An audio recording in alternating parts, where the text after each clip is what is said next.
এক বৃদ্ধ ভদ্রলোক তার অসুস্থ স্ত্রীর সব কাজ নিজের হাতে করতেন।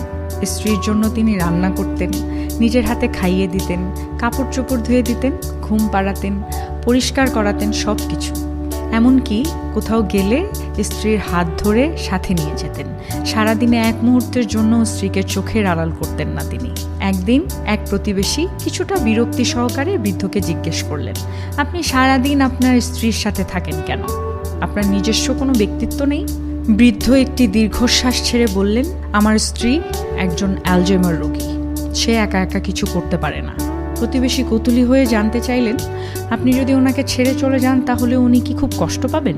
জবাবে বৃদ্ধ বললেন, আমার স্ত্রীর স্মৃতি বলে কিছু নেই।